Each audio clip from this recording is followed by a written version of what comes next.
হরে কৃষ্ণ সুধী গৌর ভক্তবৃন্দ, এখন আমরা এসেছি বাংলাদেশের অন্যতম স্থান বাংলাদেশ সুন্দরবন। এখন আমরা সুন্দরবন পরিক্রমা করছি। হরে কৃষ্ণ। হরে কৃষ্ণ, প্রণাম আপনাকেও প্রণাম। আমাদের এই যে সুন্দরবন, এটা খুবই বিখ্যাত। আমাদের এই বাংলাদেশে প্রায় 17% অক্সিজেন এই সুন্দরবন থেকে আমরা পেয়ে থাকি। সুন্দরী গাছ, বারান গাছ, দেওয়া গাছ, অনেক গাছ, পশুর গাছ, গোলফল গাছ, আরো অনেক পশু পাখি আছে, কোটি কোটি পশু পাখি এর ভিতরে। আর সুন্দরী গাছের বিখ্যাত হচ্ছে সুন্দরী যে বৃক্ষ,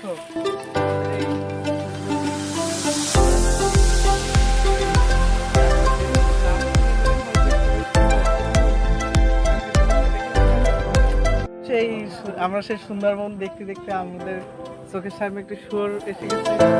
সেই শুয়োর হচ্ছে এখানে খুবই প্রাণী, আরো অনেক কিছুই আমাদের সুন্দরবনের ভিতরে আছে। এখানে যে এই বৃক্ষে যে শুলোগুলো ছিল, সেই শুলোগুলো খুবই আমাদের হাঁটতে খুব কষ্ট হয়েছিল।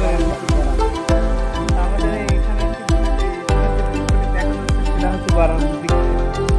ডিপার্টমেন্টের লোকেরা মোটামুটি বিভিন্ন ধরনের ফলের গাছ লাগাইছে ফরেস্ট অফিসে।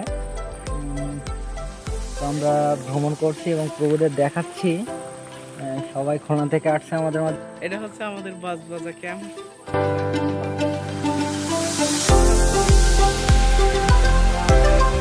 আমরা শ্রী চৈতন্য মহাপ্রভুর জীবনীতে আমরা দেখতে পাই যে মহাপ্রভু তিনি যখন ঝাড়খণ্ডের অরণ্যের মধ্য দিয়ে তখন বাঘকে দেখেছিলেন এবং মহাপ্রভু সেই বাঘকে তিনি অপ্রাকৃত প্রেম দান করে তাকেও উদ্ধার করে দিয়েছিলেন। তার পরবর্তীতে আমরা এটা পারমার্থিক ট্যুর হিসেবে আমরাও খুবই সন্তুষ্ট।